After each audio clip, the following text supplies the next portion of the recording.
नारायण नारायण नारायण।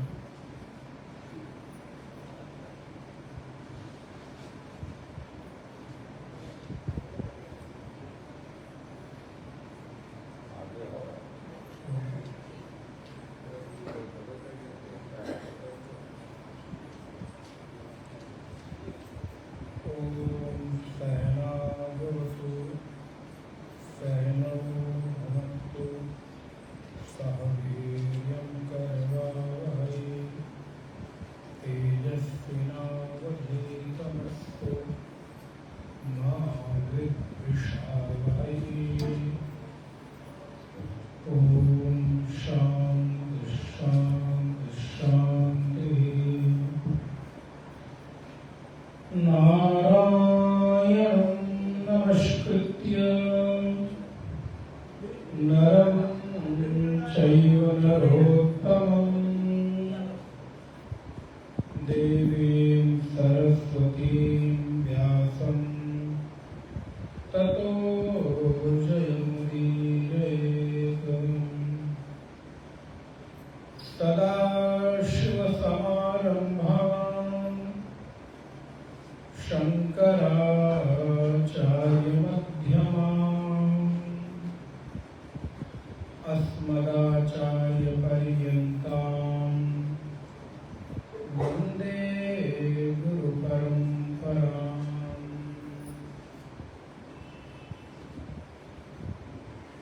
वागर्थाइव सम्पृक्तौ वागर्थः प्रतिपत्तये जगतः पितरौ वन्दे पार्वती परमेश्वरौ।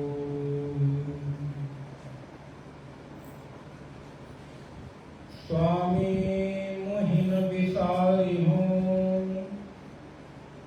चाहे लाख लोग मिल जाएं, हम सम तुमको बहुत हैं, तुम सम हमको ना।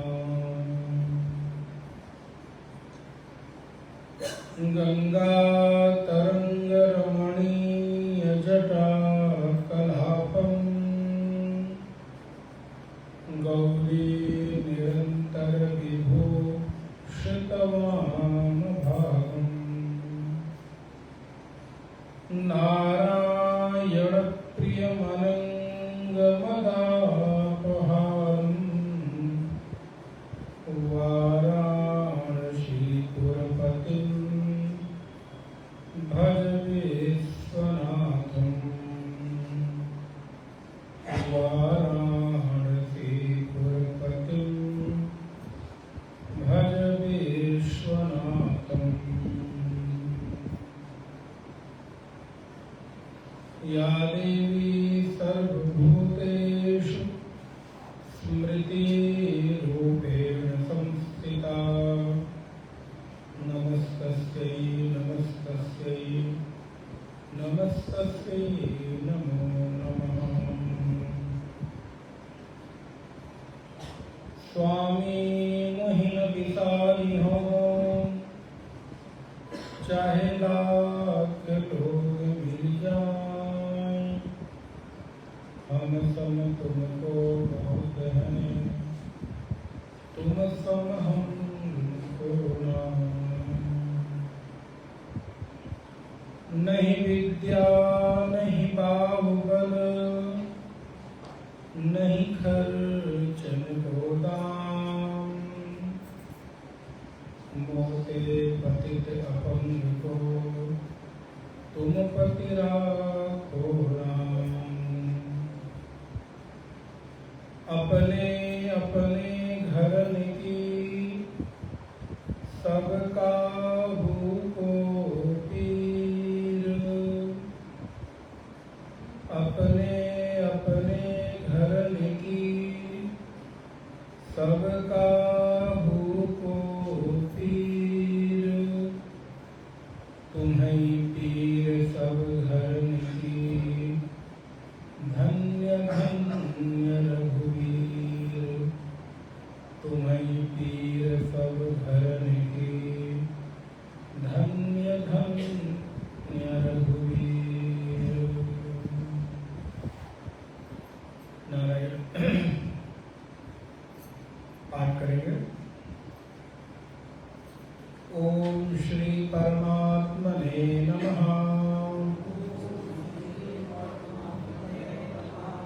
अथ षोडशोऽध्यायः। श्रीभगवानुवाच अभयं सत्त्वसंशुद्धिः ज्ञानयोगव्यवस्थितिः दानं दमश्च यज्ञश्च स्वाध्यायस्तप आर्जवम् अहिंसा सत्यमक्रोधः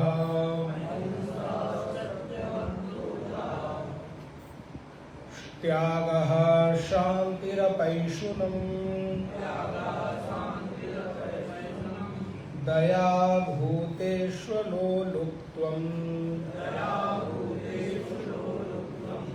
मार्दवम् हीरचापलम् तेजः क्षमा धृतिः शौचम् अद्रोहो नातिमानिता भवन्ति सम्पदं दैवीम् अभिजातस्य भारत दम्भो दर्पोऽतिमानश्च क्रोधः पारुष्यमेव च अज्ञानं चाभिजातस्य पार्थ सम्पदमासुरीम् दैवी सम्पद्विमोक्षाय निबन्धायासुरीमता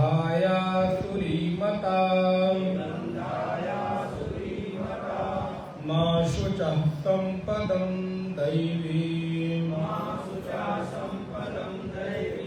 अभिजातोऽसि पाण्डव दैवी सम्पद्विमोक्षाय निबन्धायासुरीमता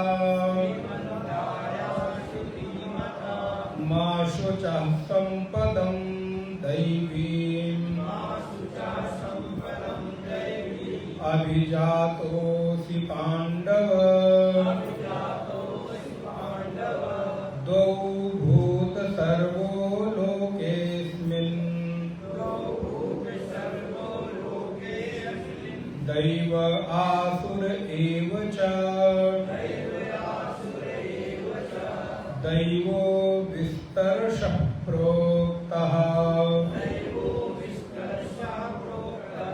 आसुरं पार्थ मे शृणु प्रवृत्तिं च निवृत्तिं च जनाः न विदुरासुराः न शौचं नापि चाचारो न सत्यं तेषु विद्यते असत्यमप्रतिष्ठन्ते जगदाहुरनीश्वरम् अपरस्परसम्भूतम् किमन्यैकामहैतुकम् किमन्यैकामहैतुकम् नारायण नारायण। ओम। तेजः क्षमः धृतिः शौचम् अद्रोहो नातिमानिता भवन्ति सम्पदं दैवीम् अभिजातस्य भारत। कल हम लोगों ने दैवी पूर्ण और आसुरी गुण के इस षोडश अध्याय को विचार विमर्श कर रहे थे, जहां पर पहले श्लोक में 9 दैवी गुणों का विस्तार किया गया। अभयम, सत्व, संशुद्धि, ज्ञान योग व्यवस्थिति, गिनते जाइएगा, दानम, तपश्य, यज्ञश्य, स्वाध्याय, तप, आर्जवम। कितने हो गए? 9 हुए ना? अहिंसा, सत्यम, अक्रोधा, त्यागः, शांति, अपैशुनम, दया, दया भूतेषु, अलोलुप्तम, मार्दवम, हीर, अचापलम। ये 11 होते हैं। 11 और 9 20 दैवी जो गुण हैं उन पर हम लोगों ने विगत 5 दिवस में, आज 6ठा दिन है ना, विगत 5 दिवस में विचार किया। अब हम लोग विचार कर रहे हैं तेजः, क्षमा, धृति, शौचम, अद्रोहो नातिमानिता, भवन्ति संपदम दैवी, अभिजातस्य भारत। अर्थात तेज, जीवन के भीतर तेज हो जाए। तेज कैसा? तो बोले महाराज, शारीरिक तेज तो होना ही चाहिए। व्यक्ति अगर साधक है तो उसके शरीर पर उसकी साधना का प्रभाव दिखना चाहिए। उसके स्वरूप से, उसके व्यवहार से, उसके चेहरे पर वो एक स्वाभाविकता, सरलता दिखनी चाहिए जो एक साधक के चेहरे पर होती है। एक साधक जब अंतःकरण से अपने जीवन में साधना करता है तो नारायण जब अपने अंतःकरण में साधना करता है तो उसको इस बात का पता चलता है कि वो क्या देखना चाहता है, क्या पाना चाहता है, और उसके जीवन में किस तरह की वृत्ति है, किस तरह का वो अपना व्यवहार कर रहा है। और अंतःकरण की जो प्रसन्नता है वो उसके चेहरे पर भी स्वाभाविक रूप से दिखाई देती है। जब अंतःकरण तद अनुरूप होता है तो वो तेज उसके चेहरे पर भी स्पष्टता के साथ दिखाई पड़ता है। अगर अंतःकरण में मलिनता है, अंतःकरण में व्यभिचार है, अंतःकरण में किसी भी प्रकार की दुष्वृत्तियां हैं, तो उसके चेहरे से भी, वो उसके शरीर से भी वो दिखाई पड़ता है। अर्थात जब जीवन कहीं न कहीं दुष्चिंतन से, कहीं न कहीं किसी भी प्रकार के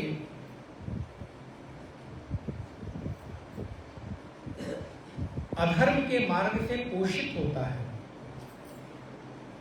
तो उस व्यक्ति का व्यवहार भी तद अनुरूप हो जाता है। आप देखेंगे जब आपके हृदय में अशांति होती है, छोटा सा उदाहरण दे रहा हूं, आपके हृदय में अशांति होती है, आपके मन में चंचलता होती है, तो उसके लक्षण आपके शरीर पर भी प्रकट होने लगते हैं। आपके चेहरे से भी वो व्यवहार प्रकट होने लगता है। लेकिन जब आप मन से प्रसन्न होते हैं, उदार होते हैं, मुदित होते हैं, प्रसन्न होते हैं, तो आपके चेहरे पर भी स्वाभाविक एक तेज सरलता अपने आप दिखाई पड़ती है। आपको करना नहीं पड़ता, फिर आपको कृत्रिम उपाय नहीं करने पड़ते। सौंदर्य प्रसाधनों का प्रयोग तब करना पड़ता है जब आप अपने आप को भीतर से संतुष्ट नहीं कर पाते हो तो। इसीलिए देखिए, प्रत्येक ब्यूटिशियन जो होता है वो कितना भी आपके चेहरे को संवारे, संभाले, सजाए, लेकिन 2-3 चीजें वो कहता है, स्ट्रेस मत लीजिए। अरे भाई, तुम्हारे पास चेहरा संवारने आए हैं, शरीर सजाने आए हैं, तुमसे राय थोड़ा मांगने आए, तुम चेहरा सजाओ, लिपाई पुताई करो। लेकिन वो लिपाई पुताई चेहरे की करता है, लेकिन कहता क्या है? स्ट्रेस। बोले बताओ, इस चेहरे के ऊपर डेंटिंग पेंटिंग से स्ट्रेस का क्या लेना देना? बोले नहीं, लेना देना तो है।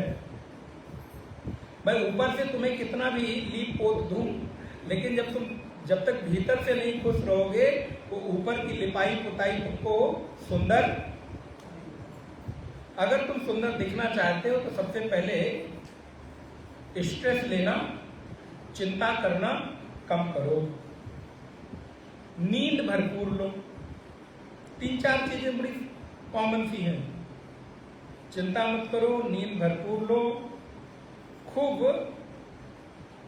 फाइबर से युक्त खाना खाओ, भोजन करो, सैलेड ज्यादा खाओ, ग्रीन वेजिटेबल्स खाओ, सूप पियो, आदि आदि। और बोले भरपूर जितना हो सके उतना अपने काम में मस्त रहो, बहुत ज्यादा इधर उधर की चीजों को अपने ऊपर ओढ़ो मत। ये क्या है? बोले ये सुंदरता की टिप्स है। बोले महाराज, आप गीता पढ़ा रहे हैं कि सुंदरता की टिप्स बता रहे हैं? बोले चूंकि आपको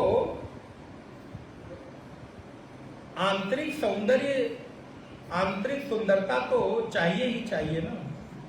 हम आपको ये बाह्य सुंदरता का उपाय नहीं बता रहे हैं। आपके भीतर की आंतरिक सुंदरता कैसे बढ़े। और सच मानिए, अगर आप अंदर से सुंदर हैं, अंदर से सच में आप पवित्र हैं, तो बाहर आपका रंग काला हो तो, सांवले हो तो क्या हुआ? बड़ी सुंदर पंक्ति कृष्ण के लिए बड़ी अच्छी लाइन किसी ने लिखी, बहुत दिनों बाद याद आ रही है। यदि गोरे होते तो क्या करते तुम योगेश्वर? यदि गोरे होते तो क्या करते तुम योगेश्वर? जब काले रंग पर ही दुनिया मर। जब आपको देख ले, आपके बारे में सुन ले, आपको अनुभव कर ले, तो नारायण आपका हुए बिना रह नहीं जाता। इसलिए तो उनका नाम कृष्ण है ना। क्यों? कर्षयति कृष्ण, जो अपनी ओर खींच ले, जो अपनी ओर आपको आकर्षित कर ले, उसी का नाम तो कृष्ण है। जिसको देखने के बाद मेरा मन मेरे पास न रह जाए, उस चित चोर कान्हा के पास सदा सदा के लिए मैं अपने आप को खुद गिरवी रख दूं, इसी का नाम तो कृष्ण है। और सच है, यदि एक बार मन से कृष्ण को चाह लो तो बिना कृष्ण के हुए रह नहीं सकते। 3 जगह से टेढ़े हैं कृष्ण। बोले महाराज इस टेढ़ेपन का राज क्या है? बोले एक संत ने बड़ा सुंदर दृष्टांत दिया। कुआं देखा आप लोगों ने? बोले महाराज क्यों नहीं देखा है? बहुत सारे लोग तो यहाँ बैठे, में लगता है कुएं से पानी भी भरे होंगे, नहीं भरा? हम लोगों ने बचपन में, बहुत दिन तो नहीं लेकिन कभी कभार हम लोगों के बचपन में धीरे धीरे खत्म हो रहे थे कुएं, लेकिन फिर भी थोड़े बहुत बचे थे। एक हम लोग कभी अपनी रिश्तेदारी में कहीं जाते थे तो उनके यहाँ बड़ा अच्छा कुआं था, बड़े ऊपर ही पानी रहता था, तो हम लोग वहाँ पानी निकालते थे। हम लोगों के यहाँ तो नहीं था, लेकिन फिर भी लगभग खत्म हो रहा था। आप लोग तो फिर भी बहुत देखे होंगे। अच्छा, कुएं से जब बाल्टी में पानी निकालते थे तो कभी कभी बाल्टी का जो रस्सी रहती थी वो ढीली रह जाती थी, और पानी जब भर के खींचते थे तो बाल्टी गिरी है कि नहीं नीचे? बोले महाराज कहाँ से दृष्टांत आप खोज सुनाते हैं। अब क्या करें, समझाना है तो बताना ही पड़ेगा। बाल्टी, माता जी जो बैठी हैं ये लोग, उनको ज्यादा पता होगा, बूढ़ी माता है। पूरा 4 बाल्टी पानी, 8 बाल्टी पानी, नहाने के लिए भी, बर्तन धोने के लिए भी, सफाई के लिए भी, पशुओं को पिलाने के लिए भी। और वो बाल्टी क्या होती थी, कभी कभी रस्सी ढीली रह गई तो उसी कुएं में बाल्टी गिर गई। अब क्या करो? बोले महाराज कुछ भी उपाय कर लो, बाल्टी निकलने वाली नहीं है। फिर गांव में किसी के घर में एक कांटा रहता था, तिरछा लोहे का, देखा आप लोगों? किसी के घर में, यही तो कह रहा हूँ, सबके घर में नहीं होता था। और जिसके घर में रहता था महाराज बड़ा लंबरदार टाइप का लगता था। उसके यहाँ लोग मांगने जाते थे तो भी बड़े मूंछ पे ताव देकर, अच्छा आज काम पड़ा है तो महाराज जाओ फलाने के यहाँ से, वो पता नहीं उसका कुछ नाम होता था, हम तो कांटा कह रहे। हाँ, कांटा ही कहता था। अच्छा, कुछ और भी होता होगा। खैर, तो मांग के लाते थे और उसमें 2-3 फंसे रहते थे। कितना? 2-3 रहते थे। तो कोई ना कोई बाल्टी को फंसा ही लेगा। फिर रस्सी में उसको बांधा जाता था, और अब गलती नहीं करते थे, अब उसको 3-4-5 गांठ मार देते थे, क्योंकि एक बार भूल हो गई, अब पता चला ये भी गिर गया तो काम हो गया। तो बोले महाराज कुएं में उस कांटे को डाला जाता था और फिर कुएं से उस बाल्टी को भरकर ऊपर आसानी से निकल आती थी वो बाल्टी। बोले इससे कृष्ण के व्यक्तित्व का क्या लेना देना? बोले है ना,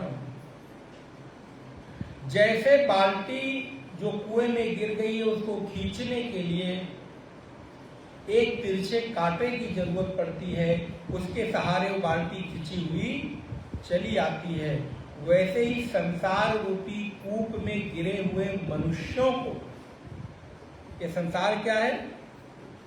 एक कुआं है, और इसमें हम और आप गिरे हुए हैं। तो हमें और आपको भी इस संसार रूपी कुएं से निकलने के लिए सीधी रस्सी पे तो निकलने वाले, कोई तो टेढ़ा कांटा चाहिए महाराज। हाँ, जिस टेढ़े कांटे को पकड़ लो हाथ से, क्योंकि मजबूती चाहिए ना, जब तक वो टेढ़ापन नहीं होगा तब तक मजबूत। अच्छा, अगर सीधा ऐसे कोई लोहा पकड़ना हो और तिरछा पकड़ना हो तो जोर किस में ज्यादा लगेगा? तिरछे वाले में लगेगा ना। तो बोले वैसे हमारे कान्हा भी 3 जगह से टेढ़े हैं। उनका पैर पकड़ लो तो टेढ़ा, उनकी कमर पकड़ लो तो टेढ़ी, और उनके शीश को, श्रद्धा को पकड़ लो तो वो टेढ़ा। अगर कृष्ण के किसी भी अंग को पकड़कर उनके किसी भी नाम रूप लीला धाम को पकड़ लोगे तो इस संसार रूपी भवसागर के कूप से आपको खींचकर बाहर निकाल देंगे। वंशी विभूषित करार नवनीर दाभा पीताम्बरादरुणबिम्बफलाधरुष्टात् पूर्णेन्दुसुन्दरमुखात् अरविन्दनेत्रात् कृष्णात् परं किमपि तत् त्वमहं न जाने। कस्तूरीतिलकं ललाटपटले वक्षस्थले कौस्तुभम् नासाग्रे वरमौक्तिकङ्कणतले वेणुकणे कङ्कणम् सर्वाङ्गे हरिचन्दनं सुललितम् कंठे च मुक्तावली गोपश्रिय परिवेष्टितो विजयते गोपाल चूड़ामणि। कृष्ण कैसे हैं? तो बोले महाराज वंशी विभूषित करार नवनीर दाभात। तो इस संसार रूपी भवसागर से निकलने के लिए भगवान कृष्ण को आलंबन बना लो। उनके चरणारविंदों को अगर हम पकड़ लें तो महाराज खींच खाच के वो हमको बाहर पक्का मानो निकल जाएंगे। कैसे निकल जाएंगे? बोले चूंकि कृष्ण का तेज इतना दिव्य है कि आपके जीवन के अंधकार में मार्ग को प्रकाश से प्रकाशित करके कृष्ण के तेज के आलोक से आलोकित करके कृष्ण आपको अपनी ओर खींच लेंगे। इसलिए तेजा प्रगल्भ्यम न तो गता दीप्ति ही। यहां जो कृष्ण तेज की बात कर रहे हैं, आपके भीतर जो तेज हो वो कैसा तेज हो? बोले आपका तेज शारीरिक चमक का ना हो बल्कि अंतःकरण की चमक। आपके भीतर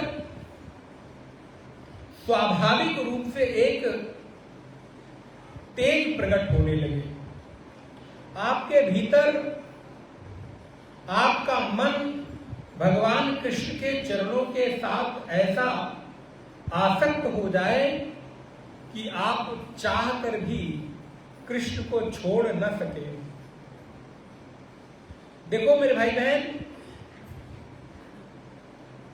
जो देह की चमक है, जो चमड़ी की चमक है, वो थोड़े दिनों बाद चली जाएगी। इस शरीर को कितना भी चाहो,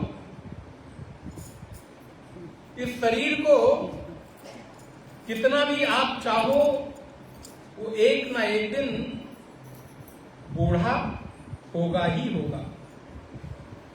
ये शरीर अपनी अवस्था को प्राप्त करेगा ही करेगा। चाह कर भी कभी आप इसको युवा नहीं रख सकते। अच्छा, एक उदाहरण देते हैं, समझाते हैं आपको। आप लोगों ने अपने बचपन की फोटो देखी? बहुत सारे यहां वृद्ध दादा लोग बैठे हैं, शायद उनके पास ना हो, लेकिन जिनके पास होगी, अपनी बचपने की फोटो देखिए। फिर उसके बाद अपनी 10वीं क्लास की मार्कशीट की फोटो। पहले तो शायद नहीं लगती थी, अब तो लगना शुरू हो गई। फिर उसके बाद कोई फोटो ना मिले तो कोई बात नहीं, अपने विवाह का एल्बम उठा के देखिए। बोले महाराज क्या याद दिला दी आपने भी। वो जीवन की ऐसी घटना थी जो दुर्घटना पे भी ज्यादा महाराज, लेकिन ये घटना दुर्घटना कब बनती है? बोले महाराज हो जाने के बाद पता चलता है कि ये घटना दुर्घटना थी। होने के पहले तो मन में बड़े लड्डू फूटते हैं, होने के बाद पता चलता है कि ये घटना में तो कोई दम। तो नारायण हमारे जीवन में जब हम अपने विवाह की फोटो देखते हैं तो उस समय की अपनी अवस्था को देखें, और फिर अभी जब हमारी जो अवस्था है अपने वृद्धावस्था की, उस समय की अपनी फोटो देखें। तो नारायण शरीर आपका वही है, लेकिन शरीर की जो अवस्था है वो बदल गई और शरीर के अंगों में परिवर्तन हो गया। बचपने का व्यक्ति युवावस्था में नहीं रहा, युवा अवस्था का व्यक्ति अभी नहीं रहा, और अभी का व्यक्ति आने वाले 10 साल बाद नहीं रहेगा। शरीर का जो बदलाव है वो धीरे धीरे धीरे धीरे क्षीण होता जा रहा है। शरीर अपने अंग को बूढ़ा होता जा रहा है, वो अपने बुढ़ापे की ओर बढ़ रहा है। लेकिन जो इस शरीर को देखने वाला, इस शरीर को अनुभव करने वाला आत्मा है, मैं है, ये जीव है, वो कभी बूढ़ा नहीं होता। बचपने वाला व्यक्ति बचपन की फोटो देखकर कहता है कि ये मैं हूं। युवावस्था की फोटो देखकर कहता है कि ये मैं हूं। वृद्धावस्था की फोटो देखकर भी कहता है कि ये मैं हूं। व्यक्ति का शरीर वही है, लेकिन उस शरीर को अनुभव करने वाला और उस अनुभव को जानने वाला वो भी अपने आप को जान रहा है, लेकिन शरीर में बदलाव। आज आप अगर अपने युवावस्था की फोटो देखो तो क्या आप अपने आप को पहचान सकते हो? अपने आज के 25 साल पहले की फोटो देखो तो आप खुद को ही नहीं पहचान सकते। और जब आप छोटे थे, बाल्यकाल में थे, बचपन अवस्था में थे, 3-4 आप भाई बहन थे, वो 3-4 भाइयों की एक साथ फोटो हो तो जब तक आपके माता पिता ये पहचान ना कराएं कि ये तुम हो, तब तक तुम अपने ही 4 भाइयों में अपनी फोटो पहचान। ये सच है कि नहीं? क्या हुआ? शरीर तो बदल गया। तो जो शरीर कल था वो आज नहीं है, जो आज है वो कल नहीं रहने वाला, लेकिन शरीर का जो अनुभव करने वाला मैं हूं वो वही है। बचपन वाला व्यक्ति भी कहता है कि मैं मेरी बचपने की फोटो। युवावस्था वाला भी कहता है ये मेरी युवावस्था की फोटो। वृद्धा वाला अवस्था वाला कहता है ये मेरी वृद्धावस्था की फोटो। फोटो बदल गई, लेकिन फोटो का जो मैं बना है वो नहीं बदला। पकड़ में आए तो जरा पकड़िएगा। शरीर बदल रहा है, लेकिन उस शरीर को मैं कहने वाला वो नहीं बदल रहा। तो इसलिए इस शरीर के तेज में तो बदलाव आएगा ही आएगा। शरीर के भीतर जो तेज है वो कम होगा ही होगा। इसलिए हमारे शरीर का जो तेज है, इस देह का जो तेज है, उसको बचाने रखने का प्रयत्न नहीं करना चाहिए, बल्कि आपकी साधना का जो तेज है, आपके अंतःकरण का जो तेज है, आपकी साधना का जो तेज है, अगर आप उसको बचाकर रख सकते हैं तो वो तेज आपके जीवन पर्यंत काम आने वाला है। कैसा तेज? बोले आपकी सरलता का तेज, आपकी सहजता का तेज, आपकी दयालुता का तेज, आपकी कृपालुता का तेज,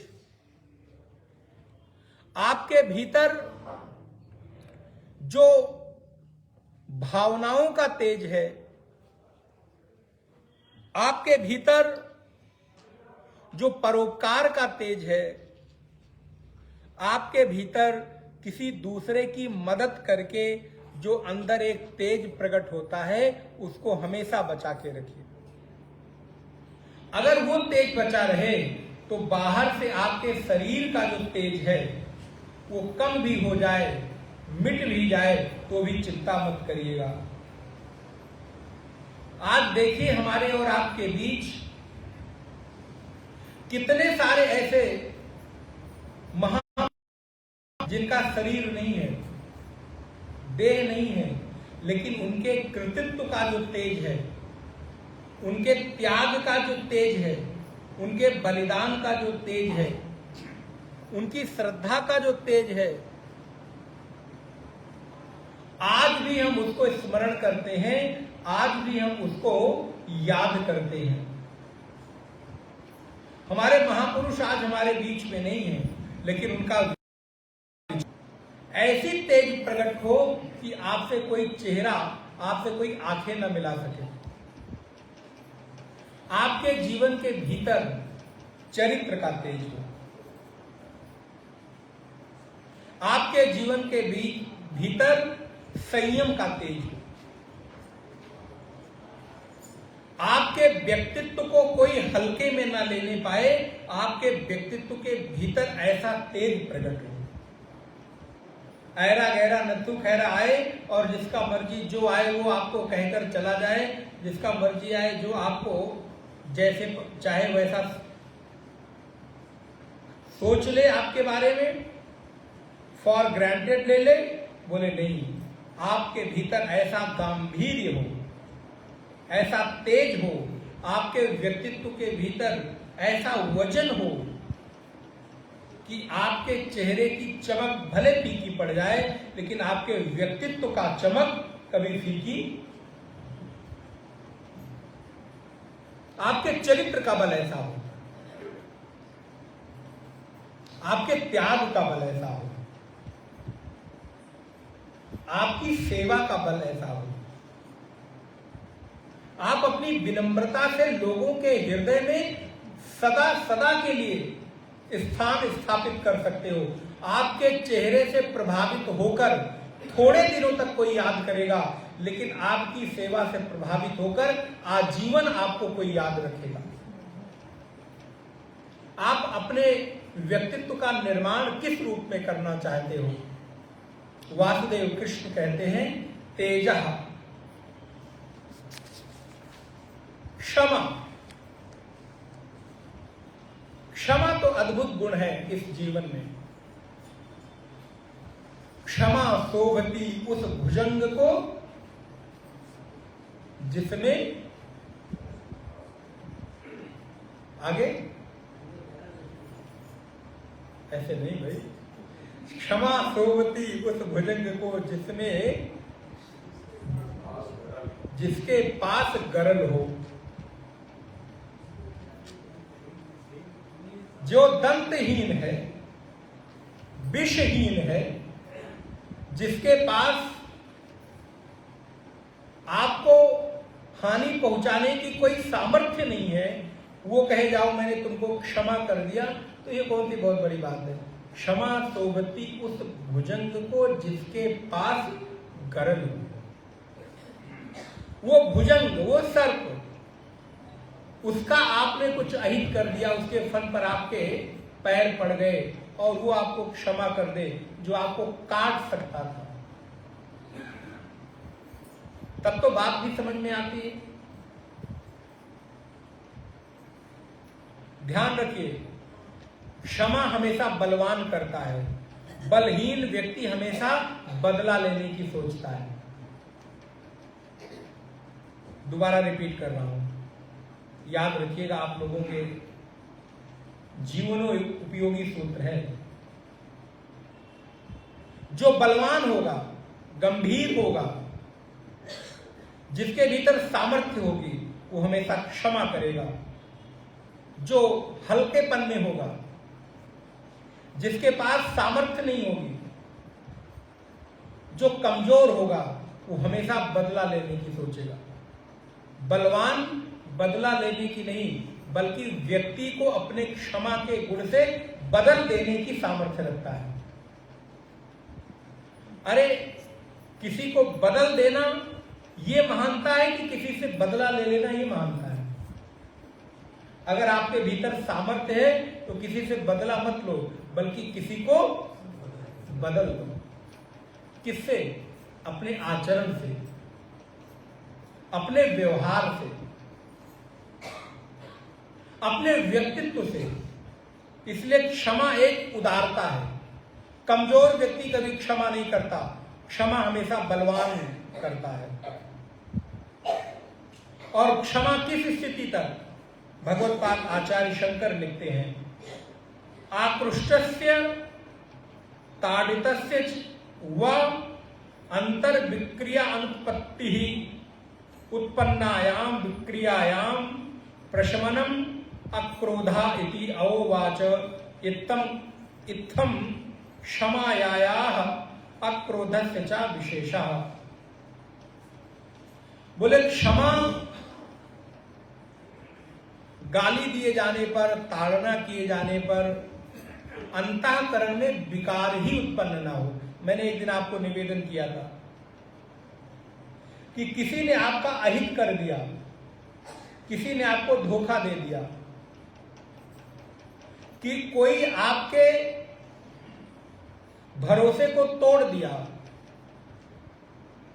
क्रोध आएगा, आना भी चाहिए, लेकिन छोड़ दो, त्याग दो।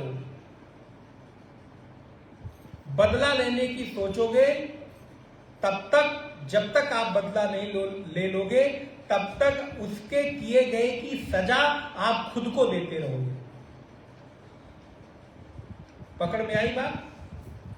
जब तक आप बदला लेने की सोचते रहोगे, तब तक दूसरे के किए गए कृत्यों की सजा खुद को दोगे। ये कोई बुद्धिमानी है क्या? आप अपने को प्रताड़ित कर रहे हो। इसलिए हृदय के भीतर इतनी उदारता हो, क्षमा कर दो, छोड़ दो। और क्षमा एक बहुत श्रेष्ठ और उदार गुण है। लेकिन इस जीवन में ऐसे ऐसे दुष्ट व्यक्ति भी हैं कि जिंदगी भर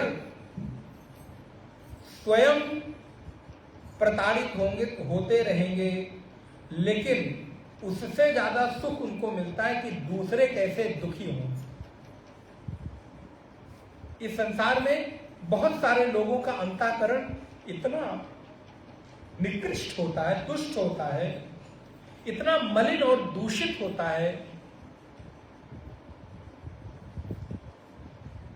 उनको अपने जीवन के उत्थान के लिए नहीं, बल्कि दूसरे के पतन के लिए काम करने में मजा आता है।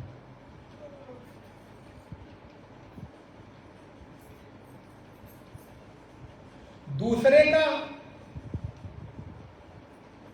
नुकसान हो जाए, मेरा फायदा हो, अथवा, और कई बार तो लोग ऐसे भी होते हैं अपना थोड़ा नुकसान करके भी दूसरे को अहित करने की सोचते रहते हैं। और प्रायः आप ऐसी मानसिकता के लोगों को अपने आसपास देखोगे और पाओगे। और सच है, ऐसे लोग कभी सुखी नहीं हो सकते। जो दूसरों के कार्य की प्रगति में बाधा उत्पन्न करते हैं, वो कभी आगे बढ़ नहीं सकते। जो दूसरों को प्रताड़ित करते हैं, वो कभी संतुष्ट नहीं हो सकते। इसलिए जीवन में क्षमा रूपी गुण को अपनाइए। और आप लोगों को जानकर प्रसन्नता होगी कि अभी मैंने आपको कई दिनों से बताया कि आपके बीच एक क्षमा पुस्तक भी उपलब्ध है यहाँ बुक स्टॉल पर। आपको अगर समय मिले, मन करे और सामर्थ्य हो, थोड़े पैसे खर्च करने की, तो जरूर उस ग्रंथ को लीजिएगा। आपको पढ़कर अवश्य जीवन में सद्विचार धारण करने की भावना बढ़ेगी। उस ग्रंथ की एक लाइन मैं हमेशा कोट करता हूं, क्योंकि ग्रंथ का नाम ही, ये पुस्तक का नाम ही क्षमा है। मैंने उसमें एक लाइन लिखा है, अगर कोई व्यक्ति गलती कर दे, गलती मेरी हो या उसकी, मैटर ये नहीं करता, गलती किसी की भी हो, लेकिन अगर क्षमा एक व्यक्ति करता है तो मुक्त दो लोग होते हैं। बात पकड़ में आई? नहीं आई होगी, दोबारा रिपीट करता हूं। क्षमा एक व्यक्ति करता है, मानो गलती आपकी हो और दो लोगों के संबंध खराब हो जाए किसी भी कारण से, और दो में से एक भी कोई व्यक्ति सॉरी बोल दे, क्षमा बोल दे, माफ करिए बोल दे। अच्छा, एक व्यक्ति के सॉरी बोलने पर एक व्यक्ति के अंतःकरण में सुख होता है कि दोनों के? क्षमा एक व्यक्ति मांगता है, लेकिन सुखी दो लोग होते हैं। आप सोचो, इससे बड़ा गुण संसार में और क्या हो सकता है? और कौन सा ऐसा गुण है जो करे एक व्यक्ति और लाभ दो को हो? विचार करके बताइए मुझे। लेकिन जब आप सॉरी एक को बोलते हैं तो उससे दोनों लोगों के मन में जो बोझ है वो उतर जाता है। इसको ऐसे समझो, क्षमा एक व्यक्ति करता है, बोझ दो लोगों के मन से उतरता है। कभी हुआ है कि नहीं आपके जीवन में? कभी एक दूसरे से आप रुष्ट हुए कि नहीं, नाराज हुए कि नहीं? ये आप लोग नहीं समझेंगे, युवा बच्चे जो होते हैं वो ज्यादा समझेंगे। आपस में जो उनकी फ्रेंडशिप है, मित्रों के बीच में, आए दिन बात बात पर एक दूसरे से रुष्ट होते रहेंगे, हर घंटे पे सॉरी बोलेंगे और हर दूसरे घंटे पे नाराज होते रहेंगे। लेकिन सॉरी एक आदमी बोलता है, क्षमा एक व्यक्ति मांगता है, और बोझ दो व्यक्तियों के हृदय से उतरता है। आप सोचो कितना उदात्त गुण है ये। इसलिए अगर आप किसी, एक और सूत्र देता हूं, अगर आप किसी को चाहते हो, किसी के साथ संबंध रखना चाहते हो, उसके साथ मधुरता का एहसास बनाए रखना चाहते हो, तो उसको इतने पास से मत देखो कि उसके भीतर कोई दुर्गुण दिख जाए। पकड़ में नहीं आई बात?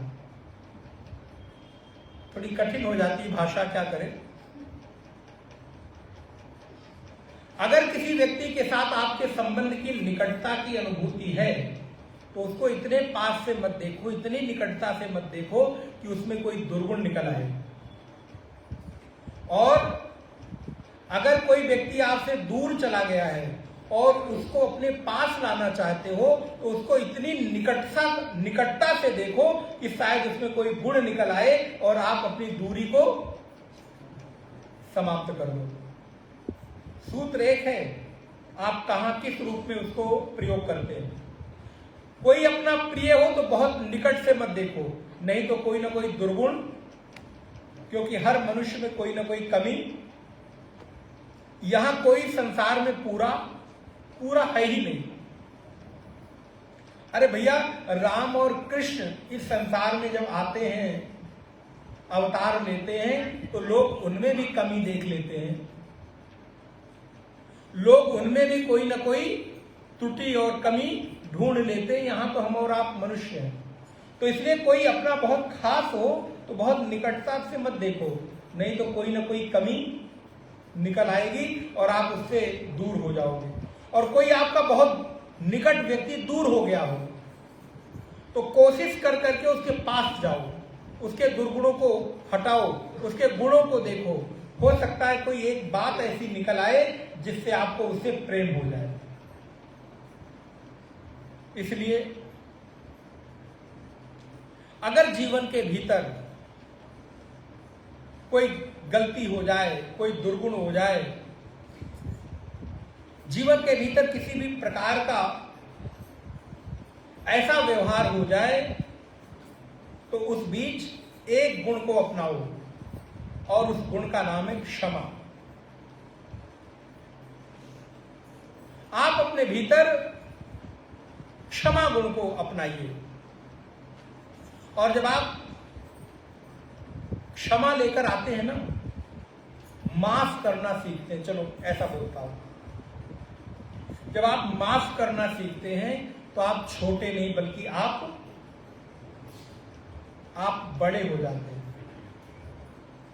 हम अपने अहंकार के कारण, अपनी श्रेष्ठता के कारण कई बार हम किसी व्यक्ति को माफ नहीं कर पाते। मन के भीतर बोझ लेकर जीने से क्या फायदा यार,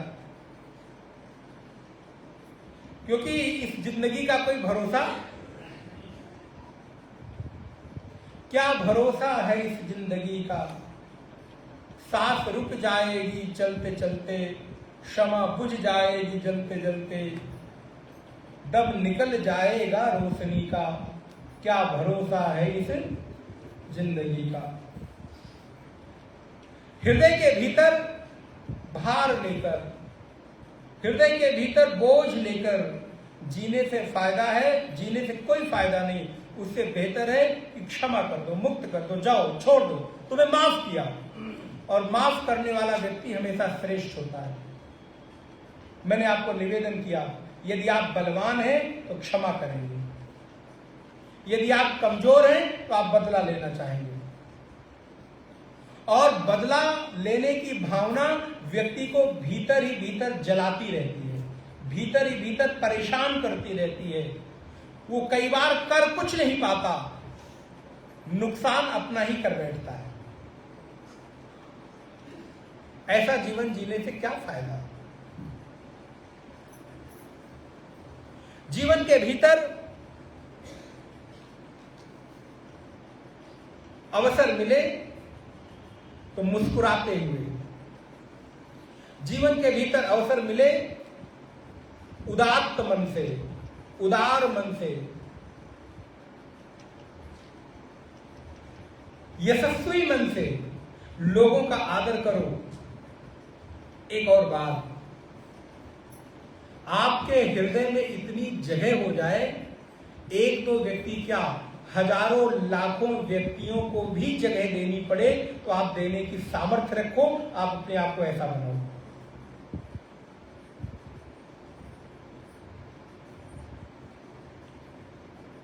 आप अपने जीवन के भीतर ऐसे गुण को धारण करो, एक दो नहीं, 8 10 नहीं, 100 50 नहीं, हजारों लाखों करोड़ों नहीं, पूरे विश्व के व्यक्तियों को भी आपके हृदय में धारण करने की क्षमता होनी चाहिए। आप अपने हृदय के भीतर अनंत अनंत लोगों को धारण कर सको।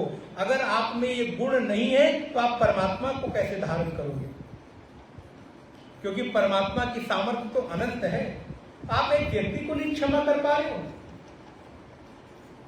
ये ठीक है। मानवीय गुणों में, मानवीय संबंधों में कई बार कुछ घटनाएं ऐसी हो जाती हैं, मैं इस बात को स्वीकार करता हूं। मानवीय संबंधों में कई बार ऐसी कुछ घटनाएं हो जाती हैं, ऐसे कुछ कार्य हो जाते हैं कि हम चाहकर भी व्यक्ति को क्षमा नहीं कर पाते। लेकिन ठीक है, आप ऊपर से भले क्रोधित हो ये एहसास कराते रहो, लेकिन अपने मन को उसको क्षमा करके भीतर ही भीतर अपना बोझ हल्का कर दो। आज सुबह शायद मैंने आपको अभिनय वाली कथा सुनाई थी ना, ऐसे सच्चे अभिनेता बनो ना। इस संसार रूपी रंगमंच पर ऐसा अभिनय करो कि लोगों को लगे सच में आप सच्चे अभिनेता हो। भिखारी का रोल करो तो ऐसा डूब जाओ, आप ऐसा लगे कि संसार के सबसे बड़े भिखारी। और प्रेमी का रोल करो तो ऐसे प्रेम का रोल करो ऐसा लगे संसार के सबसे बड़े प्रेमी। लेकिन वो ध्यान रहे, रोल होना, अभिनय होना चाहिए, अंदर कोई सटने न पाए, अंदर कोई चिपकने न पाए। और ये गुण महात्माओं से सीखना चाहिए। ये गुण महात्माओं के पास उदारता से भगवान भर के रखते हैं, देते हैं। जब जहां रहो, जितना रहो, जैसे रहो, इतना रहो, इतने भर के रहो कि आपको लगे कि जो व्यक्ति मेरे सामने सार सर्वस्व व्यक्ति कभी था भी जीवन में, आपको याद भी नहीं आनी चाहिए।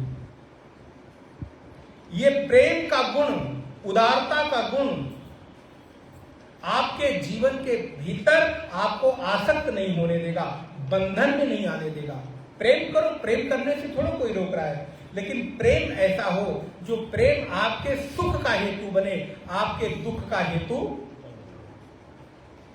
मैं अपने जीवन में किसी को इतना अधिकार नहीं देता कि वो व्यक्ति मुझे दुखी करे। अरे मुझे सुखी होने का अधिकार है, मुझे दुखी होने का अधिकार। और किसी व्यक्ति के कारण मैं खुद को दुखी होने दूं? ना ना, तुमको इतना अधिकार मेरे जीवन में कभी नहीं मिलता। लेकिन हाँ, भीतर ही भीतर ये बात जानते रहो, बाहर से अभिनय करो अभिनेता बनकर कि तुम ही मेरे सार सर्वस्व हो, तुम्हारे अलावा और कोई। लेकिन भीतर ही भीतर, बोले भीतर ही भीतर इतने उदार, निष्काम, निष्कपट, निष्प्रिय रहो कि एक क्षण के लिए भी कोई आपके हृदय में टिकने। कैसे? बोले जैसे जल में कमल और कमल के पंखुड़ियों पर पड़ी हुई पानी की बूंद गिरती तो है, लेकिन कमल के पत्ते पर एक सेकंड के लिए भी पानी की बूंद कमल के पत्ते पर गिरती है और धीरे धीरे सरक कर पुनः उस तालाब में चली जाती है। कमल का पत्ता कभी भी अपने साथ उस कीचड़ को टिकने नहीं देता, इसीलिए तो कमल है, कीचड़ में भी खिलता है, इसीलिए उसका नाम पंकज है। और नाम का गुण जीवन में प्रभाव पड़ता है। पंकज अर्थात पंकाज जायते यदि पंकजः, पंक माने होता है कीचड़, जो कीचड़ में खिले उसका नाम पंकज। संसार में रहो, लेकिन संसार से चिपको मत, संसार से थोड़ा उठ के रहो, ऊपर रहो। घर में रहो, परिवार में रहो, पति का रोल करो, पत्नी का रोल करो, भाई का रोल करो, बेटे का रोल करो, लेकिन उसके साथ चिपको मत, भीतर ही भीतर थोड़ा उठे रहो। भीतर ही भीतर थोड़ा अपने आप को अलग हटा के रखो। व्यवहार करते हुए भी जानते रहो कि मैं इनसे अलग हूं, मेरा इनके साथ वास्तविक कोई संबंध। रामकृष्ण परमहंस ने एक बात, बड़ी सुंदर बात कही। बोले एक साधक मक्खन की तरह होता है, उस साधक को तब तक संसार रूपी कीचड़ में नहीं उतरना चाहिए जब तक वो पककर घी न बन जाए। मक्खन और घी दो अलग अलग होते हैं ना।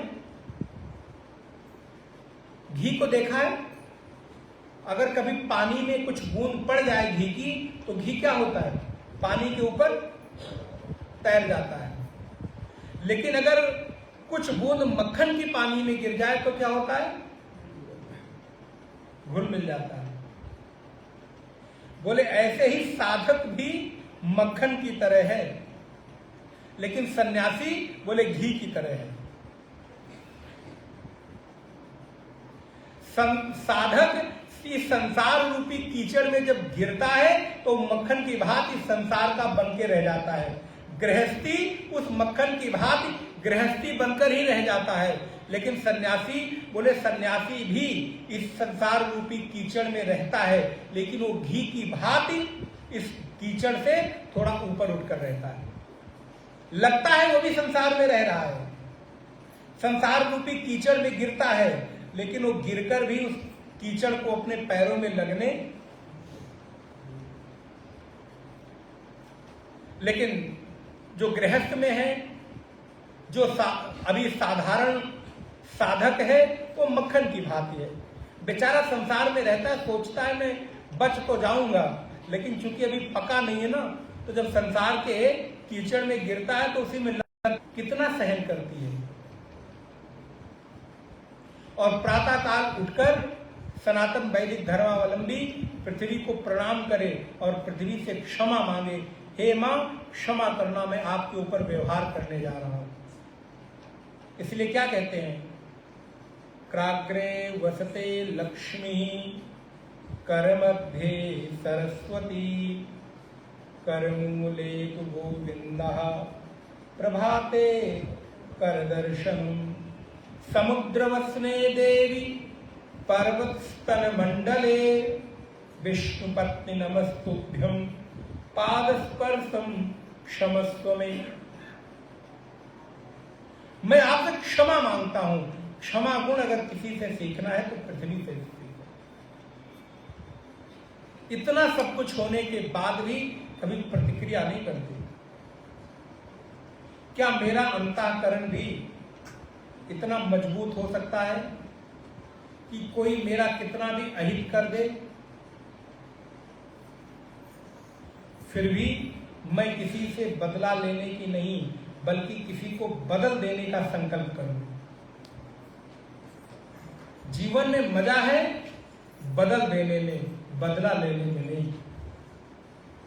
अगर आपके भीतर सामर्थ्य है, अगर आपके भीतर क्षमता है, अगर आपके भीतर गुण है, अगर आपके भीतर उदारता है, तो अपने गुण से, अपनी उदारता से, अपनी क्षमा से, अपने जीवन के व्यवहार से किसी व्यक्ति को अपने अनुकूल बदल कर दिखाओ। किसी को आप कुछ अपशब्द कह दोगे, गाली दे दोगे, दो थप्पड़ मार दोगे, किसी को सजा दे दोगे, ये कौन सी बहुत बड़ी बहादुरी है? बहादुरी तो तब है जब वो व्यक्ति का जीवन बदल जाए। इसलिए गोस्वामी तुलसीदास जी कहते हैं, जिसके भीतर क्षमा आती है, विनम्रता आती है, क्षमा माने विनम्रता, झुकने की सामर्थ्य, और जो जो झुकता है उसी में गुण समाहित होते हैं। अब बारिश का मौसम आ रहा है, पहाड़ों में इतनी बारिश होती है, लेकिन कहते हैं पहाड़ों की बारिश पहाड़ियों के काम कभी नहीं आती। किसके काम आती है? क्योंकि पहाड़ पे बरसा हुआ पानी एक भी बूंद वहां रुकता नहीं है, ढनक कर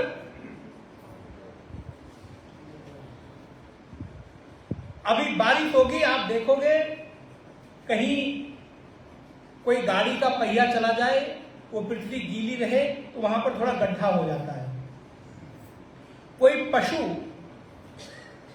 गाय, भैंस, बैल अपने खुर को रख देता है, पैर को रख देता है, तो वो जमीन वहां पर धंस जाती है, गड्ढा हो जाता है। और फिर जब बारिश होती है तो आसपास पानी कहीं नहीं रुका होता, लेकिन जहां वो थोड़ा गड्ढा होता है, भले ही इतना बड़ा गाय के खुर के बराबर ही गड्ढा क्यों ना हो, वहां पर पानी की 10, 20, 50, 100 बूंदे भरी मिलती है कि नहीं? क्यों? क्योंकि वो जमीन थोड़ी सी नीचे झुक गई है, धंस गई है, इसलिए पानी का स्रोत जाके वहां पर भर रहा है। गोस्वामी जी कहते हैं, सिमीटी सिमीटी जल भरही तलावा, जिमि सद्गुण सज्जन पहियावा, जिमि सद्गुण सज्जन पही आवा, सिमिटी सिमिटी जल भरही तलावा। वो जो तालाब है ना, तालाब है, जब पानी की वर्षा की बूंदें गिरती हैं तो वो जल की बूंदें सिमट सिमट कर उस गड्ढे को भरती हैं जहां पर पृथ्वी थोड़ी सी झुक गई है। बोले ऐसे ही अगर आपका ये हृदय रूपी उठा हुआ जो तालाब है, इसके भीतर थोड़ी सी भी झुकने की सामर्थ्य आ जाए तो आसपास के जितने भी गुण हैं, जितने भी सज्जन व्यक्ति हैं, सब आपके पास आकर सिमट सिमट कर आपसे जुड़ना चाहेंगे। अच्छा तो आप किससे जुड़ना चाहते हो, अहंकारी से कि विनम्र व्यक्ति से? और कोई अहंकारी हो तो आप क्या कहते हो, अरे होंगे तो अपने लिए होंगे, उससे मेरे को क्या लेना देना, बड़े होंगे तो अपने लिए होंगे। क्यों? क्योंकि उसके भीतर अहंकार है। लेकिन अगर कोई विनम्र व्यक्ति है, धनवान हो, गरीब हो, कोई भी हो, कैसा भी हो, अगर वो विनम्र है तो हर व्यक्ति उसके साथ मित्रता करना चाहता है। आप मित्रता कहां करना चाहते हो? जहां पर आपके भावनाओं का आदर हो। अच्छा, कोई आपके भावनाओं का निरादर करे तो क्या आप उसको अपने साथ मित्रता करने देना चाहते हो?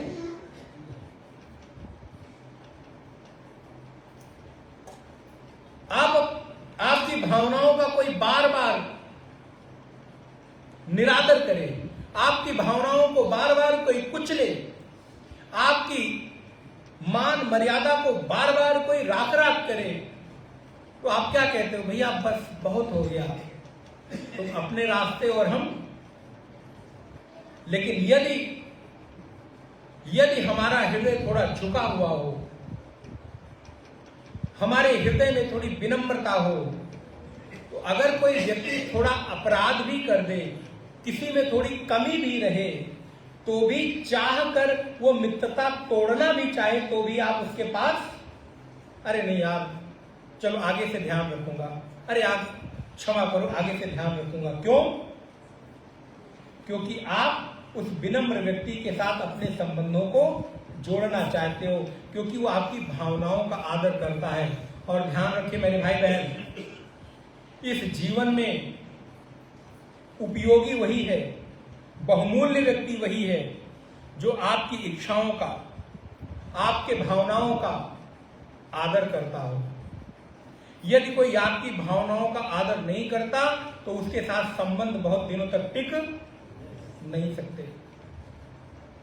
जीवन के संबंध को लंबे काल तक चलाए रखने की पहली शर्त है कि हम परस्पर एक दूसरे व्यक्ति की भावनाओं का आदर करें, उसके सम्मान करें, उसके साथ अपने जीवन को जोड़ें, लेकिन स्वाभिमान के साथ समझौता करके नहीं। हर व्यक्ति की अपनी एक सेल्फ रिस्पेक्ट होती है। हम बार बार किसी व्यक्ति की भावनाओं को कुचलते रहें और सोचें कि नहीं, जीवन के भीतर ये गुण आए, धारण करने की क्षमता बढ़े। धृति, अगला गुण कृष्ण कहते हैं धृति। देहेन्द्रियेषु अवसादम प्राप्तेषु तस्य प्रतिषेधकः अंतःकरण वृत्ति विशेषो एन उत्तम्भितानि करणानि देहा च न अवसीदन्ति। कहते धृति, शरीर और इंद्रियों में थकावट उत्पन्न होने पर उस थकावट को अंतःकरण की वृत्ति जो धारण करती है उसको धृति कहते हैं। धृति माने धारण करने की सामर्थ्य। इसका उदाहरण समझिए, कभी आप कहीं पहाड़ों की यात्रा पर गए? वैष्णवी देवी तो जरूर ही गए होंगे पहाड़ों की यात्रा पर, प्राय। पहाड़ चढ़ते चढ़ते, सीढ़ियां चढ़ते चढ़ते जब आप थक जाते हैं, आप कहते हैं अब नहीं जमेगा, अब तो बस यहीं बैठ जाए, अब यहीं सो जाएंगे, अब बहुत हो गया, चलो वापस चलते हैं, अब नहीं जाएंगे। तब तक आपका कोई साथी किसी घोड़े वाले से, किसी दुकान वाले से पूछता है भैया कितनी दूर रह गया है। तो आपको मालूम है पहाड़ों का ये नियम है, जो पहाड़ी होगा वो कभी नहीं कहेगा कि तुम्हारा लक्ष्य बहुत दूर है। वो ये कहता है ये जो घुमाव दिख रहा है ना, इधर घूमोगे, दूसरा घुमाओ, तीसरे घुमाव पर पहुंच जाओगे। हम लोग तो चूंकि पहाड़ों की बहुत यात्राएं करते रहते ना, तो पहले हमको भी नहीं पता था, तो लगता था कि दूसरा तीसरा घुमाव खत्म ही ना। अच्छा, पहाड़ों के सारे रास्ते एक ही जैसे होते हैं, सारे घुमाव, सारे कट एक ही जैसे दिखते हैं। क्योंकि उनको मालूम है कि बाहर का आदमी है, नीचे का आदमी है, तो इसको बता दोगे 8 किलोमीटर है तो यही पस्त हो जाएगा, चल नहीं पाएगा। तो पहाड़ी आदमी कहता बस 2-3 घूमोगे, चौथे पर पहुंच जाओगे। आपको उत्साह जगता है। जबकि ध्यान रखिए कितने थक गए थे, चलने की बिल्कुल हिम्मत नहीं हो रही थी, लेकिन जैसे आपको लगता है बस पहुंचने वाले हैं, तुरंत डंडा उठाते हैं और चल पड़ते हैं। इतने थकने के बाद भी कौन सी ऐसी शक्ति थी जिसने आपको चलने की सामर्थ्य दी? बोले ये शक्ति का नाम धृति है, धारण करने की सामर्थ्य। अंतःकरण में थकने के बाद भी जो आपको थोड़ी चलने की प्रेरणा देता है, थोड़ा काम करने की प्रेरणा देता है। जैसे घरों में मेरी माताएं काम कर रही होती हैं, थक जाती हैं, तो उनको लगता है बस थोड़े से 4 बर्तन तो और बचे हैं, इसको मान लिया जाए, फिर बैठ के आराम से 2 घंटे साथ बहू के सीरियल देखेंगे। बस 15 मिनट बचा है, उस 15 मिनट में महाराज ऐसा लगेगा कि उनके भीतर कोई देवी सवार हो गई। किचन साफ, रसोई घर साफ, बर्तन साफ, कमरा साफ, और साफ सूफ करके टीवी के सामने एकदम सोफे पे बैठकर क्या हुआ? बोले लक्ष्य सामने दिख गया। तो थकने के बाद भी अंतःकरण में जो एक चेतना जागृत हुई, एक जो उत्साह जागृत हुआ, इस उत्साह वृत्ति के विशेष बल का नाम धृति है। ये हम सबके भीतर है, हम इसको जगा सकते हैं। शौचम, अगला गुण क्या है? शौचम। द्विविधम मृज्जल कृतम बाह्यम अभ्यांतरम च मनोबुद्धयोः नैर्मल्यम माया रागादि कालुष्याभावम एवं द्विविधम शौचम। शौच माने होता है पवित्रता। शुद्धि 2 प्रकार की होती है, एक बाह्य शुद्धि और एक आंतरिक शुद्धि।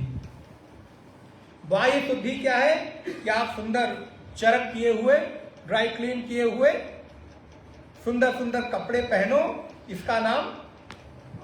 लेकिन अब चरक किए हुए कपड़े पहन लेना ही नहीं कि 3 दिन नहाए नहीं और 4 निकाले चरक किए हुए कपड़े और पहन लिए हैं। बोले महाराज कौन नहाए? मैं मकर संक्रांति खिचड़ी नहाता हूं महाराज, बस।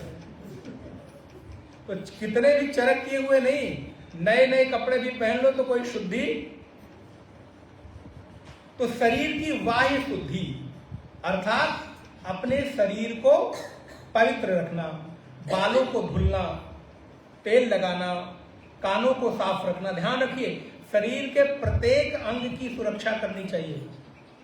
अब क्या कहूं, हम लोगों को तो गजब गजब के अनुभव होते हैं। कुछ लोगों के महाराज, क्षमा करिएगा, मुंह इतने चिक्कन होते हैं, मुंह पे सारा जो फोकस होगा कहां पर होगा? बोले बस यहां तक। और अगर कहीं पैर पर दृष्टि चली जाए, पैर के नाखून देखो तो पैर देखो तो फटे हैं, बिवाइयां फटी हुई हैं, गंदे हैं, मैल जमी हुई है, नाखून बड़े हुए हैं। बोले नहीं, शरीर के प्रत्येक अंग की स्वच्छता और सफाई करना ये बाह्य पवित्रता है। जितना ध्यान आप सिर का रखते हो, जितना ध्यान आप मुख का रखते हो, उतना ही ध्यान पैरों का भी रखें। शरीर के प्रत्येक अंग की स्वच्छता, आंखों की स्वच्छता, कानों की स्वच्छता, नाक की स्वच्छता, मुख की स्वच्छता।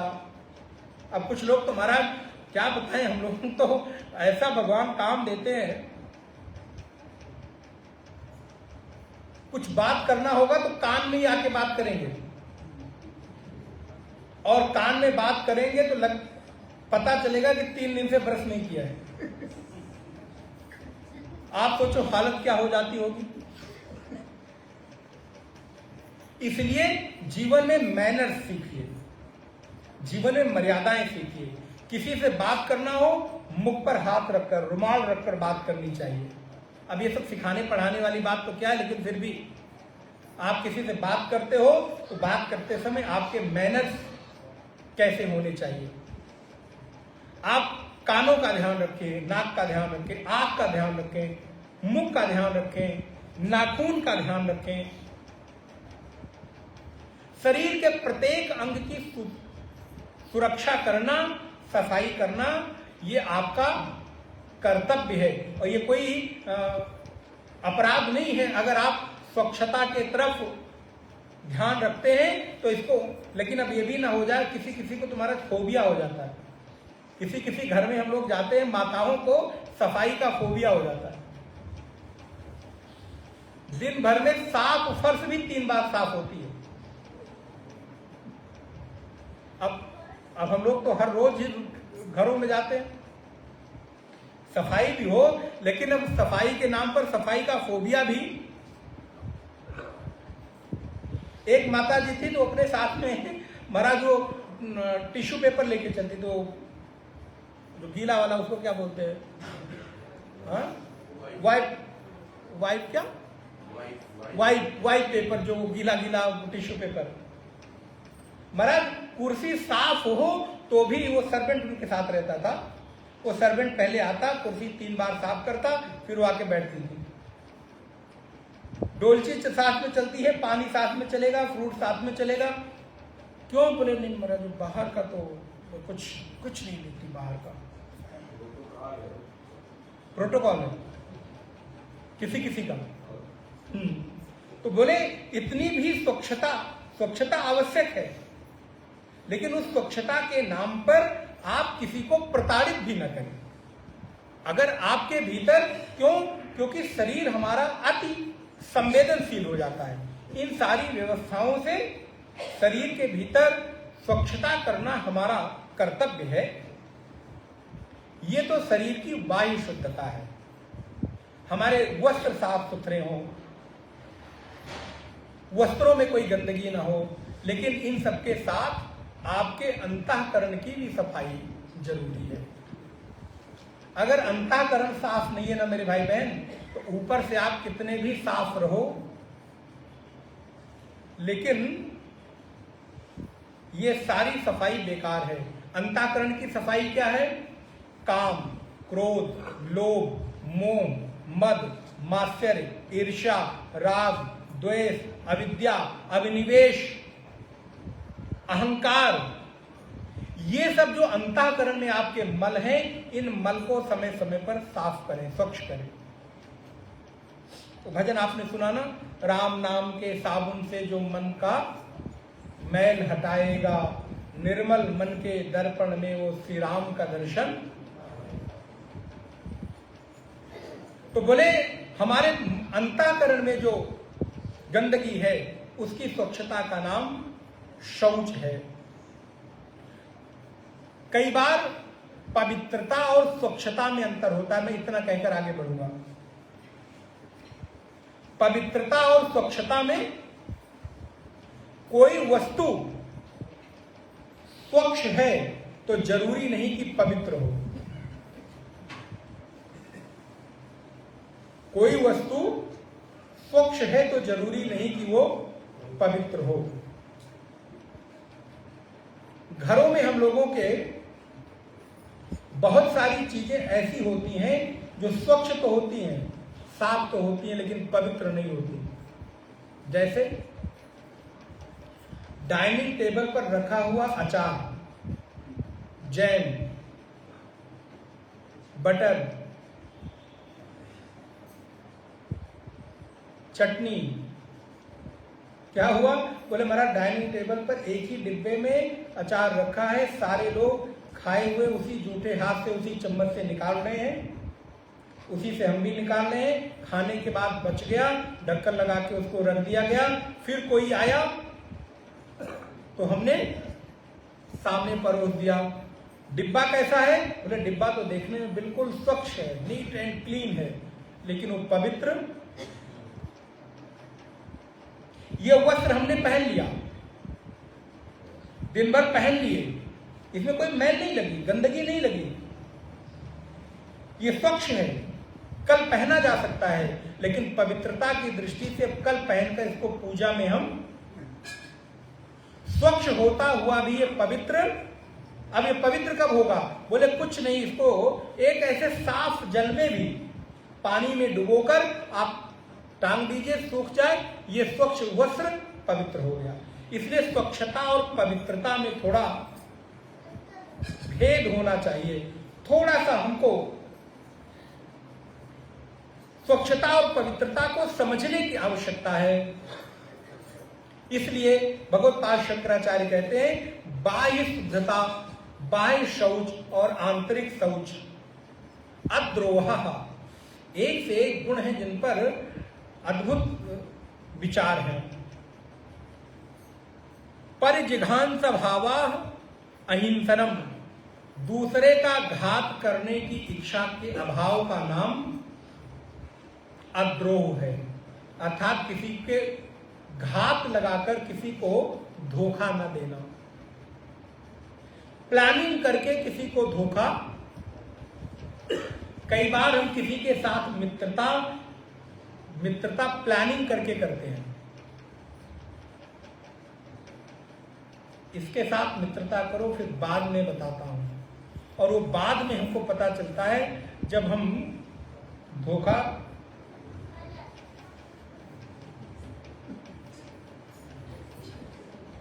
जब हमारे नहीं, बहुत अच्छी बात है, good, very good, your good name, क्या नाम है आपका? आलोक। अरे वाह, आलोक मैंने जानते हो? प्रकाश, रोशनी, गुड, वेरी गुड। मन का प्रकाश अच्छा है तुम्हारे।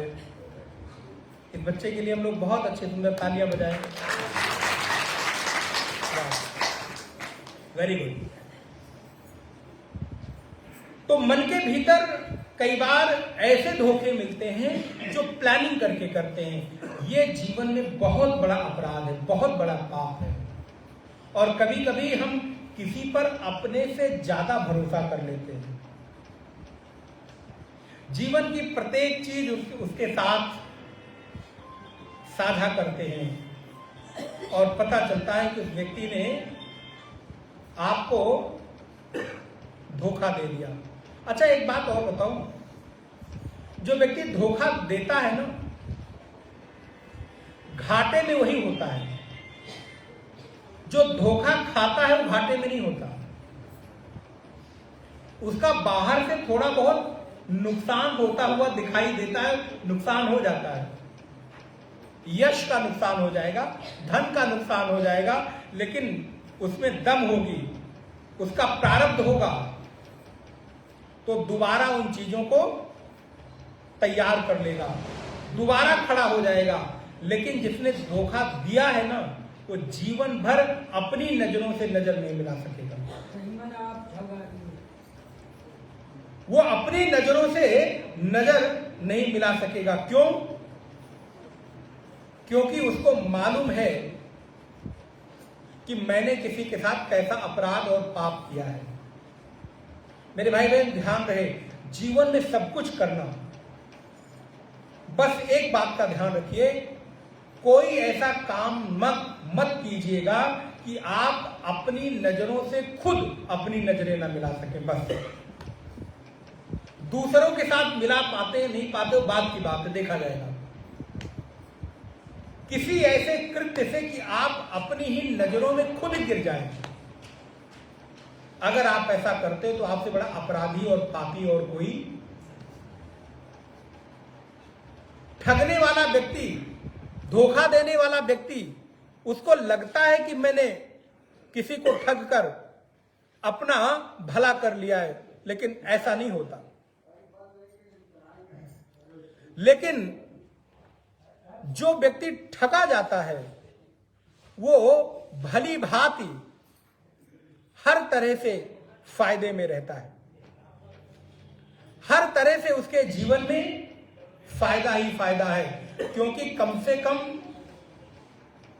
एक लाइन थोड़ी सी याद आ रही, चलो अच्छा हुआ कम से कम कुछ धोखे खाए तो अपनों की पहचान हुई। चलो, पहली लाइन मुझे याद नहीं आ रही है। चलो अच्छा हुआ कुछ धोखे खाए तो अपनों की पहचान हुई। थोड़ा बहुत कुछ किसी का नुकसान करके उसका आप कुछ नहीं बिगाड़ते, बल्कि बिगाड़ते अपना हो। आर्थिक भी, व्यवहारिक भी, और सबसे बड़ा परमात्मा की दृष्टि में आप अपराधी बनते हो। इससे बड़ा अपराध और कुछ हो नहीं सकता। श्री कृष्ण कहते हैं नातिमानिता, अतिमानिता का भाव, अत्यंत मान का नाम अतिमान है, और जिसमें ये मान अधिक है वो अतिमानी है। इसलिए अतिमानिता ना रहे। फिर कहते हैं भवन्ति संपदम दैवीम अभिजातस्य भारत। हे भारत, हे अर्जुन, ये जो संपत्तियां हैं, ये जो गुण हैं, ये सारे लक्षण तो तुम में जन्मता है, तुम में तो स्वभावता है। और जिन व्यक्तियों में ये गुण होते हैं उनका कल्याण तो सुनिश्चित ही होता है। लेकिन जिनमें 6 प्रकार के दुर्गुण होते हैं, आसुरी संपत्तियां होती हैं, वो हमेशा बंधन में रहते हैं। कौन कौन से आसुरी वृत्तियां हैं? दंभो दर्पो अभिमानस्य, क्रोधः पारुष्यमेव च, अज्ञानम चाभिजातस्य, पार्थ संपद आसुरी। 26 प्रकार के दैवीय गुण और 6 प्रकार के आसुरी गुण। पहला है दंभ, अर्थात मैं कुछ हूं, इस बात का अभिमान। दर्प, बोले अपने भीतर किसी श्रेष्ठता का अभिमान करना। अतिमान, अभिमान। क्रोध, क्रोध तो कितना बड़ा दुर्गुण है। क्रोध जीवन के सारे गुणों के ऊपर भारी पड़ जाता है, और कई बार हम छोटे छोटे क्रोधों के कारण अपने अमूल्य संबंधों को खो देते हैं। छोटे छोटे क्रोधों के कारण हम अपने अमूल्य संबंधों को खो देते हैं। और नारायण, बड़ी सुंदर पंक्ति है, क्रोध की आंधी जब आती है तो पता नहीं चलता, जब चली जाती है तो पता चलता है कि कितना नुकसान हुआ है। जैसे बाहर जब आंधी और तूफान आता है तो पता नहीं चलता कितना नुकसान हुआ, जब आंधी आकर चली जाती है तो सरकार बैठकर गुणा भाग करती है कितना नुकसान हुआ। बोले ऐसे ही जब आपके भीतर क्रोध की आंधी आती है तो पता नहीं चलता आपने अपना कितना नुकसान किया। जब क्रोध आकर चला जाता है तो आप अनुमान लगाते हैं कि ये नुकसान हो गया, और फिर बाद में पछताते, यार उसको ऐसा न कहा होता, ये न बोला होता तो अच्छा होता। इसलिए जितना हो सके क्रोध पर नियंत्रण। पारुष्यमेव च, अज्ञानम, अज्ञानता से बड़ा तो और कोई आसुरी गुण है ही नहीं। हे पार्थ, हे अर्जुन, जिनके भीतर ये आसुरी संपत्तियां होती हैं वो बंधन में पड़ते हैं। दैवी संपत्ति विमोक्षाय निबंधाया तुरी मता, 5वां श्लोक। जो दैवी संपत्तियां हैं वो बंधन छुड़ाने का कार्य करती हैं, और जो आसुरी संपत्तियां हैं वो बंधन में डालने का काम करती हैं। मां शुचा संपदम दैवीम अभिजातोसी पांडव, हे अर्जुन तुझे चिंता करने की जरूरत नहीं है। तू तो जन्म लेते ही दैवी संपत्तियों को लेकर ही पैदा हुआ है, तुझे डरने की जरूरत नहीं है। इसलिए हम और आप भी अपने जीवन में जितना हो सके दैवी गुणों को, दैवी संपत्तियों को धारण करने का प्रयास करें, आसुरी संपत्तियों को निकालने का प्रयास करें। इस प्रकार आज हम लोग इस 7 दिवसीय ज्ञान यज्ञ के गीता के अंतिम सत्र में, विश्राम सत्र में, आज श्रीमद् भगवद गीता के 16वें अध्याय दैवासुर संपद विभाग में 5 श्लोकों के भीतर 26 प्रकार के दैवीय गुण और 6 प्रकार के जो आसुरी गुण हैं उन पर थोड़ा विचार विमर्श करने का प्रयास किया। आप लोगों को बहुत बहुत शुभकामनाएं, अनंत मंगल कामनाएं, आपका जीवन मंगलमय हो और आपके द्वारा आयोजित ये ज्ञान यज्ञ भगवत कृपा से उत्तरोत्तर वृद्धि को प्राप्त हो। इसी प्रकार आपकी शाखा निरंतर ज्ञान यज्ञ आयोजित करती रहे, ऐसी मंगल कामना गुरुदेव और भगवान के चरणों में हम करते हैं। 2 बार भगवान का नाम स्मरण। श्री कृष्ण गोविंद हरे मुरारे, हे नाथ नारायण वासुदेव। श्री कृष्ण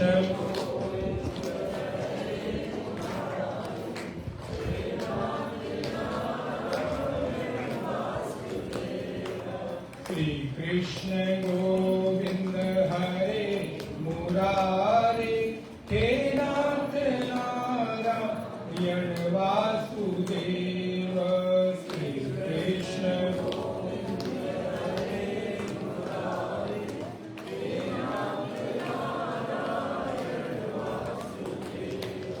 श्री कृष्ण गोविंद हरे मुरारे, हे नाथ नारायण वासुदेव। श्री कृष्ण गोविंद हरे मुरारे, हे नाथ नारायण वासुदेव। हे नाथ नारायण वासुदेव, हे नाथ नारायण वासुदेव। हे नाथ नारायण वासुदेव, हे नाथ नारायण वासुदेव। श्री कृष्ण गोविंद हरे मुरारे, हे नाथ नारायण वासुदेव। श्री कृष्ण गोविंद हरे मुरारे, हे नाथ नारायण वासुदेव। श्री कृष्णचंद्र भगवान की जय, गीता माता की जय, सद्गुरुदेव भगवान की जय। ओम पूर्णमदः पूर्णमिदं पूर्णात् पूर्णमुदच्यते, पूर्णस्य पूर्णमादाय पूर्णमेवावशिष्यते। ओम